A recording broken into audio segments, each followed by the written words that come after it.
सुमित्रा की दोनों बहुएं खुशबू और नेहा के बीच में अक्सर घर के कामों को लेकर लड़ाई होती थी। इसलिए सुमित्रा अपनी बहू की लड़ाई से परेशान होकर उनको काम बांट देती है। ऐसे ही एक दिन दोनों बहू आपस में लड़ रही होती है। तभी सुमित्रा उनसे कहती है, अरे अब क्यों लड़ रही हो तुम दोनों? काम तो दोनों को मैंने बांट दिया है ना। एक टाइम का खाना बड़ी बनाएगी तो एक टाइम का खाना छोटी बहू। माँ जी, हफ्ते में 7 दिन होते हैं और इन 7 दिन में भी एक ही दिन तो मेरा पति घर में होता है, जिस दिन मैं बाहर जाने की सोचती हूँ। पर उसमें भी नेहा नाटक करती है और जब खुद मंडे वाले दिन अपने पति के साथ घूमने जाती हैं तब तो इन्हें कोई प्रॉब्लम नहीं होती। अगर ये एक दिन खाना बना देगी तो कौन सा पहाड़ टूट जाएगा? अरे जिस दिन ये जाती है उस दिन मैं भी तो इसके बदले खाना बनाती हूँ ना। दीदी, मैं हर हफ्ते नहीं जाती, पर आप तो हर हफ्ते जाती हैं। मैं नहीं जानती क्या? घर के काम और खाना बनाने से बचने के लिए आप ऐसा ही करती हैं। अरे चुप करो तुम दोनों। बहुत अच्छे से समझती हूँ मैं तुम दोनों को। मैंने ही काम गलत तरीके से बांट दिया। मुझे दोबारा से काम बांटना होगा। अपनी बहुओं के बीच में काम का बंटवारा करने के बाद भी सुमित्रा जब लड़ाई देखती है तो फैसला कर लेती है कि अब वो अपनी बहुओं का काम दिन के हिसाब से बांटेगी ताकि उनकी लड़ाई ना हो सके। देखो, हफ्ते में 7 दिन होते हैं। अब से खुशबू बहू हफ्ते के 4 दिन सुबह शाम का खाना बनाएगी और नेहा बहू घर के पूरे काम करेंगी। और बाकी के 3 दिन बचे उसमें नेहा बहू खाना बनाएगी और खुशबू बहू घर के काम करेगी। अब तो ठीक है ना? अब तो किसी को परेशानी नहीं होगी। और जिस दिन तुम दोनों को अपने पति के साथ घूमने जाना होगा उस दिन का काम मैं खुद देख लूँगी, कैसे करना है और कैसे करवाना है। मुझे तो कोई प्रॉब्लम नहीं है, आप बस बता दो ये जो आपने काम का बंटवारा किया है इसकी शुरुआत कब से होगी? मुझे भी कोई प्रॉब्लम नहीं है। वैसे भी मैं घर के काम करना ही ज़्यादा पसंद करती हूँ, क्योंकि मेरे हाथों का जब भी खाना बनता है तो खुशबू दीदी का अक्सर मुँह बन जाता है। सुमित्रा की दोनों बहू सुमित्रा के फैसले से राज़ी हो जाती है। अब क्या था, अगले ही दिन से दोनों बहुएं अपने काम पर लग जाती है, ठीक उसी तरह जिस तरह से सुमित्रा ने कहा था। कितना अच्छा लग रहा है, घर के कामों से मुक्ति मिल गई। काश कि खाना भी कम बनाना पड़ता तो मेरी खुशी दुगनी हो जाती। दीदी का सही है, इन्हीं के तो मज़े हैं। 2 से 3 वक्त का खाना बनाती है और जानबूझकर अपने गंदे कपड़े मेरे सर मर देती है और बार बार झूठे बर्तन का ढेर लगा देती है ताकि पूरा दिन मैं घर की सफाई करती रहूं और बाद में इनके कपड़े भी धोऊं, अपनी कमर तोड़ लूं। इससे तो अच्छा माँ जी मुझे ही 4 दिन खाना बनाने का काम दे देती। दोनों ही बहू अपने हिस्से में आए काम से थोड़ी खुश थी तो थोड़ी परेशान थी। समय यूं ही बीतता है और 7 दिन बीत जाते हैं। पर इन 7 दिनों में जब खुशबू को अपने घर वालों के लिए उनकी डिमांड के अनुसार खाना बनाना पड़ता है तो उसको 4 दिन खाना बनाना भी भारी लगने लगता है। खाना बनाने से तो अच्छा है मुझे घर का काम ही मिल जाता। नेहा के तो मज़े ही हैं, मैं ही पागल हूँ, मेरी अकल पर पत्थर पड़े थे। पर कोई बात नहीं, जैसे कुछ दिन बीत गए वैसे ही फिर से ये 4 दिन भी जैसे तैसे कट जाएंगे। बस जल्दी से मेरे हफ्ते के 3 दिन मुझे मिल जाए जिसमें घर के काम मुझे करने होंगे। अब खुशबू अपने दिन आने का इंतज़ार करती है ताकि जल्दी से उसके 4 दिन बीते और 3 दिन आए जिसमें वो घर का काम करे। पर अफसोस, जिस दिन वो घर का काम करने बैठती है उसी दिन घर में कुछ मेहमान आ जाते हैं। मेहमान तो चले जाते हैं पर घर का काम बढ़ जाता है। इतने सारे बर्तन कपड़े देखकर खुशबू का दिमाग ख़राब हो जाता है और ऊपर से नेहा भी खुशबू से बदला लेती है। जिस तरह जानबूझकर खुशबू उसके समय में अपने गंदे कपड़े धोने और प्रेस करने के लिए दे देती, वैसा ही वो भी करती है, जिस वजह से खुशबू घर वालों पर अपना गुस्सा निकालने लगती है। नेहा, तुम्हारे तो मज़े ही हैं, मेरी ज़िंदगी बर्बाद हो गई। जिस दिन खाना बनाती हूँ उस दिन घर में कोई ना कोई आ जाता है या तो फिर कोई अपना ऑर्डर देकर चला जाता है, पर जिस दिन तुम खाना बनाती हो उस दिन तुम्हें कोई ऑर्डर नहीं देता। और आज देखो, जब मेरी बारी आई घर के काम करने की तो घर में मेहमान आ गए। अब उनके बर्तन कपड़े सब करो। अब कहना क्या चाहती है दीदी? मैं भी तो 3 दिन खाना बना रही हूँ ना। और भूलो मत, हफ्ते के 4 दिन मैं घर के काम करती हूँ। अगर कोई आपको खाना बनाने का ऑर्डर देता है तो बर्तन गंदे होते हैं, तब वो बर्तन साफ़ तो मैं ही करती हूँ। और अगर आज आप ढेर सारे बर्तन धो रही हैं तो मैंने भी तो बहुत लोगों का खाना बनाया है ना। देखो नेहा, जो भी कहो, माँ जी ने फ़र्क तो किया है। वो तुम्हें ज़्यादा पसंद करती है, इसलिए उन्होंने तुम्हें 4 दिन घर के काम दिए और मुझे 4 दिन रसोई का। 4 दिन दिन रात खाना बनाकर मैं परेशान हो जाती हूँ, ऊपर से तुम्हारी फरमाइश भी खत्म नहीं होती। अगर ऐसी बात है दीदी तो एक काम करते हैं, हम अपना काम ही बदल लेते हैं। तब आपको पता चलेगा कि कौन ज़्यादा मेहनत करता है और कौन ज़्यादा काम करता है। दोनों बहुओं में एक बार फिर काम को लेकर लड़ाई हो जाती है। सुमित्रा दोनों बहुओं के बीच में काम तो बांट देती है, पर उनकी लड़ाई खत्म नहीं कर पाती। उन दोनों की लड़ाई देखकर एक बार फिर से सुमित्रा परेशान होकर आती है और अपनी दोनों बहुओं से कहती है, अरे अब तो मैंने दिन के हिसाब से तुम्हारे काम बांट दिए, फिर क्यों तुम दोनों आपस में चूहे बिल्ली की तरह लड़ रही हो?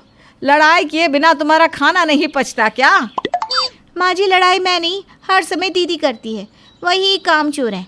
उन्हें 4 दिन खाना बनाने का काम दो या घर की सफाई का काम, उनके लिए तो सब काम भारी होते हैं।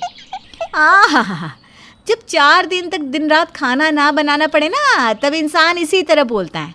और माँ जी, मेरी प्यारी देवरानी चाहती है कि हमारे काम बदल दिए जाए, इसलिए जैसे ही ये 7 दिन बीत जाते हैं, आप हम दोनों के काम बदल देना। इतना बोलकर दोनों बहू अपने अपने कामों में लग जाती है। दोनों बहू की लड़ाई देखकर सुमित्रा को कुछ समझ में नहीं आता कि वो ऐसा क्या करे ताकि उसकी दोनों बहू सुधर जाए। इन दोनों ने तो मुझे परेशान करके रख दिया है। समझ में नहीं आता कि क्या करूं जिससे इस घर की लड़ाई ख़त्म हो। सुमित्रा सारी रात सोचती रहती है कि वो ऐसा क्या करे ताकि उसकी बहुओं के बीच काम को लेकर लड़ाई ना हो। ये दोनों तो कभी नहीं सुधरने वाली। अब मुझे कुछ ऐसा करना पड़ेगा ताकि इनकी लड़ाई कम हो जाए और घर के काम भी। सुमित्रा अपनी दोनों बहुओं को रास्ते पर लाने का प्लान बना लेती और जब दोनों बहुओं के दिन पूरे हो जाते हैं तो सुमित्रा अपनी दोनों बहुओं से कहती है, देखो बहू, मैंने हर तरीके से देख लिया। तुम दोनों के बीच में काम बांट कर तुम दोनों की लड़ाई ख़त्म ही नहीं होती। अब ना मैं तुम दोनों के लिए नौकरानी तो रख नहीं सकती, तो मैंने सोचा है कि 2 महीने बड़ी बहू घर के अकेले सारे काम करेगी और 2 महीने छोटी बहू। इसी बीच में घर में मेहमान आए, कोई बीमार पड़े या कोई छुट्टियों पर जाए, तो यह सब जिसके हिस्से में काम है उसे ही देखना होगा। अब बताओ, मेरा यह फैसला मंजूर है? क्या 2 महीने? मतलब अगर मैं 2 महीने काम करूँगी तो इसका मतलब 2 महीने देवरानी आराम करेगी? और जब मैं 2 महीने काम करूँगी तब जेठानी आराम करेगी? इसका मतलब मेरे काम करते समय जेठानी जी मुझे बहुत परेशान करेगी। नहीं नहीं माँ जी, मुझे ये फैसला मंजूर नहीं है। आपने जो 7 दिन वाला काम बांटा है वही अच्छा है। हाँ माँ जी, मुझे भी कोई एतराज़ नहीं है। पहले जो आपने बंटवारा किया था ना काम का, वही अच्छा है। अपनी बहुओं का ये रिएक्शन देखकर सुमित्रा मन ही मन खुश होती है, क्योंकि उसकी चाल तो कामयाब हो गई थी। अब दोनों बहुएं फिर कभी आपस में नहीं लड़ती, और लड़ती भी तो उनकी लड़ाई कभी भी सुमित्रा तक नहीं पहुंचती। रूपाली अपनी नटखट बेटी दिया और पति सुरेश के साथ एक छोटे से घर में रहा करती थी। दीपा एक बहुत चुलबुली लड़की थी, जिसे गोलगप्पों से बड़ा ही प्यार था। वो कहीं भी जाती तो सबसे पहले गोलगप्पों को ही देखा करती। यहाँ तक कि वो किसी की शादी में भी जाती तो दूल्हा दुल्हन को बाद में, गोलगप्पों को पहले देखा करती। ऐसी ही एक बार की बात है जब रूपाली दिया के साथ शादी में जाती है। जहाँ जाती ही दिया गोलगप्पों पर टूट पड़ती है और खुद से बोलती है, आय हाय, मजा आ गया, आज तो पेट भर के गोलगप्पे खाऊंगी। दिया बेटा, आज कौन से तेरे पैसे लगने हैं? इतना बोलकर दिया गोलगप्पे खाना शुरू कर देती है। फिर क्या था, ये देखकर सभी मेहमानों की नज़र दिया पर मानो जैसे अटक जाती है। उसको इस तरह से गोलगप्पा खाते देख सभी आपस में बातें करने लगते हैं। तब दिया बोलती है, आप मुझे ऐसे क्यों देख रहे हैं? कभी किसी लड़की को गोलगप्पे खाते नहीं देखा क्या? और वैसे भी बारात को आने में अभी बहुत समय है। और एक बात बताओ, इंसान शादी पार्टी में आता ही क्यों है? खाने के लिए ना। तो फिर आप सब मुझे ऐसे क्यों देख रहे हो? जिसके बाद सभी दिया पर से नजर हटाकर शादी एंजॉय करने लगते हैं। पर इतने गोलगप्पे खाने के बाद भी दिया जी का तो पूरा ध्यान शादी पर ना होकर गोलगप्पे पर ही रहता है। ये देखकर उसकी माँ बोलती है, अरे बेटा, अब गोलगप्पे से ध्यान हटाकर थोड़ा दुल्हा दुल्हन को भी देख ले। कब से तो देख रही हूँ माँ कि लड़का लड़की को खिलाता है तो वो शर्म आती है, और जब लड़की लड़की को खिलाती है तो वो मुस्कुराता है। मेरी शादी होगी तो मैं तो अपने पति से पहले ही बोल दूंगी कि मुझे सबसे पहले गोलगप्पे ही खिलाए। अरे अगर तू दुल्हन होकर इतने गोलगप्पे करेगी तो लड़के वाले पता है तुझे क्या बोलेंगे? गोलगप्पे वाली दुल्हन। जिसको जो बोलना है बोल ले। मेरा तो सपना ही है कि मेरी शादी पर मैं बस तरह तरह के गोलगप्पे खाऊं। कुछ देर बाद दिया और रूपाली शादी के फंक्शन से घर आ जाती हैं। ऐसे ही कुछ महीने बीत जाते हैं। रूपाली अपनी सास से बोलती है, माँ जी, अपनी दिया अब बड़ी हो गई है। मैं सोच रही हूँ कि इस साल इसके हाथ पीले कर दूँ। अरे बहू, तूने तो मुझसे मेरे मुंह की बात छीन ली। मैं अभी सारे रिश्तेदार वालों को अपनी दिया की शादी की बात करती हूँ। फिर क्या था, रूपाली की सास फटाफट अपने सभी रिश्तेदार के पास फोन घुमा देती है और सभी को दिया के लिए लड़का ढूंढने को कह देती है। जल्दी ही दिया को देखने विवेक अपनी माँ पुष्पा के साथ उसके घर आता है, जहाँ दिया लड़के वालों को खिलाने के लिए अपने हाथों से अलग अलग फ्लेवर वाले गोलगप्पे बनाती है। सबके सामने गोलगप्पे आते ही दिया कुछ बोलने ही वाली होती है कि तभी दिया की दादी बोलती है, अरे हमारी दिया बड़ी ही संस्कारी है। घर के सारे काम काज करने आते हैं इसको, और खाने का तो पूछिए ही मत। ये सब हमारी दिया ने ही बनाया है। आप एक बार इसके हाथों के बने गोलगप्पे खा कर तो देखिए, बाकी सब भूल जाएंगे। इस पर सब हंसने लगते हैं और सब गोलगप्पे खाने लगते हैं, जो उसकी सास और पति को बहुत पसंद भी आते हैं। कुछ देर बातें और हंसी मजाक के बाद आखिरकार लड़के वाले रिश्ता पक्का करके चले जाते हैं। अब दिन बीतने लगते हैं और देखते ही देखते शादी का दिन नजदीक आ जाता है। शादी के एक दिन पहले दिया विवेक से फोन पर बात कर रही होती है और उससे कहती है, सुनो ना, गोलगप्पे मेरे फेवरेट हैं। मैं चाहती हूँ कि मेरी शादी में और कोई खाना हो या नहीं, पर हर फ्लेवर के गोलगप्पे जरूर होने चाहिए। अरे दिया, शादी में दूसरे लोग भी होंगे जिन्हें खाना चाहिए होगा। फिर तुम मुझे मुंह दिखाए पर गोलगप्पे खिला देना। अरे पगली, मुंह दिखाए पर गोलगप्पे कौन मांगता है। खैर, तुम्हें गोलगप्पे खाना है ना, तो तुम्हें शादी के बाद बहुत सारे गोलगप्पे खिला दूंगा, फिक्र मत करो। शादी के बाद क्यों? शादी वाले दिन क्यों नहीं? जिस दिन हमारी शादी होगी उसी दिन आप मुझे अपने हाथों से गोलगप्पे खिलाना। अच्छा ठीक है, जैसा तुम कहो बस। आखिर दिया अपने मन की बात विवेक से मनवा ही लेती है। देखते ही देखते शादी का दिन आ जाता है और दिया अपने दुल्हन के जोड़े में तैयार बैठी होती है। हे भगवान, ये कैसा अन्याय हो रहा है एक दुल्हन के ऊपर। वो अपनी शादी के गोलगप्पे नहीं खा पा रही। क्या करूं? कोई आ भी नहीं रहा जिससे मैं गोलगप्पे मंगवा सकूं। शायद ही आपने ऐसी दुल्हन देखी होगी जो अपनी ही शादी के दिन शादी या बदलती जिंदगी से ज्यादा गोलगप्पे खाने के लिए परेशान हो रही है। अब क्या था, बहुत देर इंतजार करने के बाद दिया के सब्र का बांध टूट जाता है और वो धीरे से कमरे के दरवाजे को खोलकर अगल बगल देखने लगती है। रास्ता साफ है देखकर दिया जल्दी से कमरे से बाहर निकलकर 1 मिनट में घर से गायब होकर पास ही में एक गोलगप्पे वाले के पास पहुंच जाती है। अंकल जी, जल्दी से तीखे तीखे गोलगप्पे खिला दो ना, ताकि जल्दी वापस मैं अपने मंडप पर जा पाऊं। नहीं तो वहाँ दूल्हा और साथ में मेरे परिवार वाले सब पगला जाएंगे।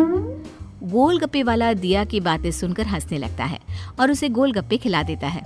दिया गोलगप्पे खा ही रही होती है कि गोलगप्पे वाले अंकल जी दिया से कहते हैं, अरे बिटिया, तुम तो दुल्हन हो, तुम्हें गोलगप्पे खाने के लिए बाहर आने की क्या जरूरत थी। आज तो खुद ही तुम्हारे वहाँ पर बहुत सारे गोलगप्पे बने होंगे।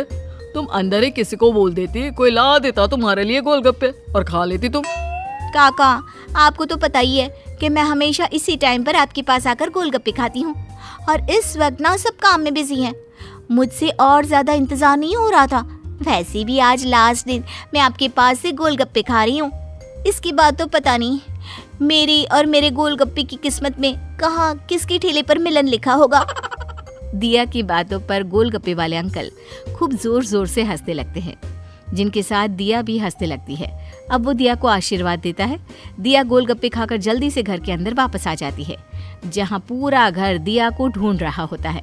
और जैसे ही दिया घर में जाती है तो रूपाली उससे कहती है, दिया बेटा, कहाँ चली गई थी तू? तुझे पता है कितना डर गई थी मैं। आज तेरी शादी है, तू दुल्हन है बेटा, तेरा इस तरह कहीं भी घूमना सही नहीं है। माँ, मुझे पता है, मैं बस बाहर गोलगप्पे खाने गई थी। क्या करूँ मैं तेरा? तुझे कुछ चाहिए था तो तुम मुझसे बोल देती ना, मैं तेरे लिए गोलगप्पे ले आती। इस तरह बिना बताए बाहर जाने की क्या जरूरत थी? अगर कोई देख लेता तो पता है कितनी बड़ी मुसीबत हो जाती। अब जल्दी से अंदर चल, बारात आ चुकी है, सब नीचे तेरा वेट कर रहे हैं।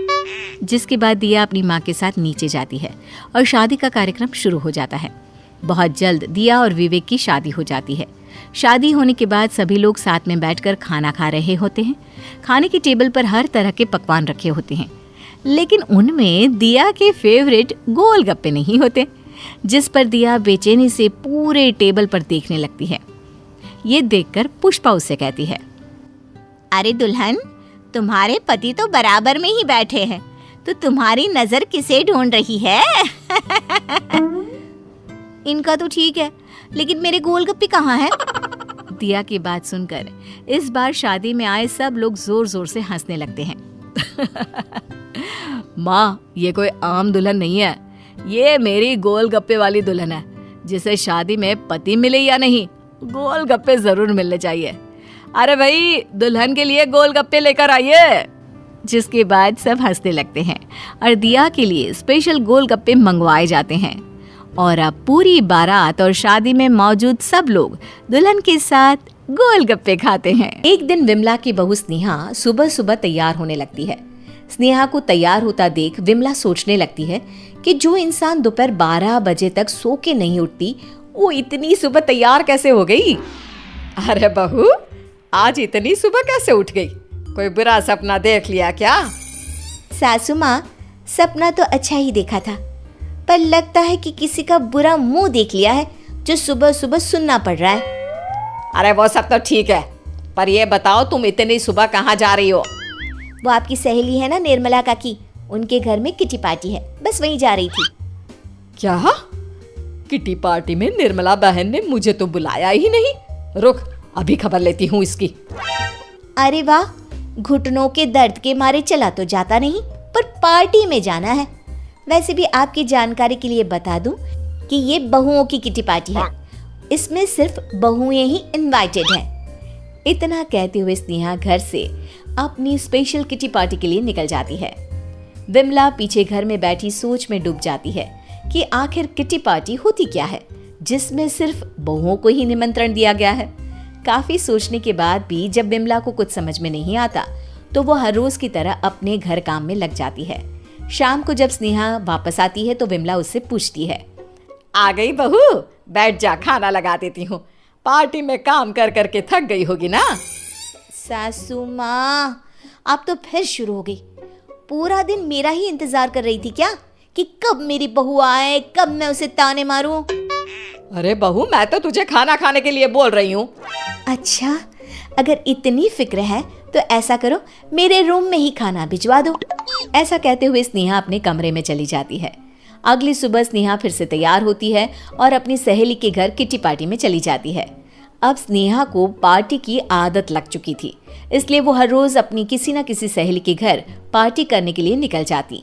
एक दिन स्नेहा अपनी सास विमला की सहेली सुशीला के घर पर किटी पार्टी में जाती है, जहां सभी बहुएं अपनी अपनी सास के बारे में बातें करने लगती है। अरे क्या बताऊं मैं, मेरी सास तो मेरी कभी तारीफ ही नहीं करती, और बुराई तो मानो जैसे उसके नाक पर रखी हुई है। मेरा भी यही हाल है। घर का काम कर करके मेरे तो हाथ घिस गए, पर ताने मार मार के मेरी सास की जीभ नहीं घिसी। अरे मेरी सास तो सास, ससुर भी कभी कभी सास बन जाता है। उसकी ये बातें सुनकर सभी हंसने लगती हैं। तभी सुशीला की बहू रीमा बोलती है, अरे कोई कुछ भी कहे, मेरी सासू माँ तो लाखों में एक है। मैं बहुत किस्मत वाली हूँ जो मुझे ऐसी सास और ऐसा ससुराल मिला। किस्मत वाली तुम नहीं, बल्कि मैं हूँ, क्योंकि मेरी सास तो मेरी उंगलियों पर नाचती है, और रही बात घर के काम की, तो वो भी मेरी सास खुद ही कर देती है। मुझे तो कुछ करने की जरूरत ही नहीं पड़ती, पर हाँ, ताने मारने में कोई कमी नहीं रखती। चलो सही है, पर सास को उतना ही नचाना जितना कल बहू के आगे नाच पाओ, क्योंकि आजकल घुटनों में कब दिक्कत आ जाए कोई नहीं बता सकता। रीमा की बात सुनकर स्नेहा को बहुत गुस्सा आता है और वो वहां से उठकर अपने घर चली जाती है। इधर रीमा को भी स्नेहा और बाकी सब सहेलियों की बात अच्छी नहीं लगती, इसलिए वो उसी दिन अपनी सास सुशीला को पूरी बात बता देती है। रीमा की बात सुनकर सुशीला को बहुत दुख होता है। वो रीमा को समझाती है, देख बहू, कोई भी माँ अपने बेटे या उसके परिवार का बुरा कभी नहीं सोच सकती। जब वो अपने बेटे की शादी करवाती है तो वो बहू नहीं बल्कि एक बेटी को अपने घर लाती है। पर माँ, उन सब की बातों से तो नहीं लगता कि उन्होंने कभी अपनी सास को माँ समझा होगा। मुझे लगता है उन्हें एक अच्छा सबक सिखाना ज़रूरी है। तुम्हारी बात तो सही है, पर बहू तुम करोगी क्या? माँ वो सब ना आप मुझ पर छोड़ दीजिए। आप बस अपनी सहेलियों को कल दोपहर को हमारे घर किटी पार्टी के लिए बुला लो। रीमा पूरा प्लान तैयार कर लेती है जिससे उसकी सहेलियों को अपनी गलती का एहसास हो जाए। रीमा की सास सुशीला अपनी सभी सहेलियों को किटी पार्टी के लिए अपने घर बुला लेती है। इधर रीमा भी उसी दिन अपनी सभी सहेलियों को किटी पार्टी के लिए अपने घर बुला लेती है जिस दिन उसकी सास ने अपनी सहेलियों को बुलाया होता है। सुशीला अपनी सभी सहेलियों को ले जाकर एक रूम में बैठ जाती है। इधर रीमा की भी सहेलियां आ जाती है। रीमा सभी सहेलियों के आते ही उन्हें बता देती है कि आज उसकी सास ने भी सभी सहेलियों के साथ किटी पार्टी रखी है, इसलिए आज हम सिर्फ चुपके से उन सब की बातें सुनेंगे। सभी सहेलियां मान जाती हैं। सुशीला, निर्मला, विमला और बाकी सभी सासें आपस में बात करने लगती है। तभी सुशीला बोलती है, और बताओ तुम्हारी बहुएं कैसी हैं? अरे मेरी बहू को तो पार्टी और शादियों से फुर्सत ही नहीं है। अरे तो क्या हुआ, इतना कामकाज करती है, थोड़ी देर कहीं चली भी जाए तो क्या फर्क पड़ता है। हाँ निर्मला काकी, तुमने बिल्कुल सही बात कही। अब मेरी बहू को ही देख लो, घर का सारा काम खुद करती है और साथ ही साथ पूरे परिवार को भी संभाल लेती है। भगवान झूठ ना बुलवाए, पर मेरी बहू तो घर का कोई काम नहीं करती, पर हाँ बैंक से लेकर राशन की दुकान तक के बाहर के काम खुद करती है। ऐसे में काफी थक भी तो जाती होगी, इसलिए मैं खुद ही घर का सारा काम कर देती हूँ, पर हर चीज का ध्यान तो बराबर रखती है। इधर सभी बहुएं उन सब की बातें सुन रही थी। अपनी अपनी सास की बात सुनकर सभी बहुएं एक दूसरे के सामने शर्मिंदा भी हो रही थी। मन ही मन उन सबको अपनी गलती का एहसास हो रहा था, पर अपनी अकड़ और शर्म की वजह से कुछ बोल नहीं पाती। उन सब के बंद मुंह देखकर रीमा बोलती है, शर्म तो तुम सबके चेहरे पर साफ दिख रही है, पर अभी भी देर नहीं हुई है।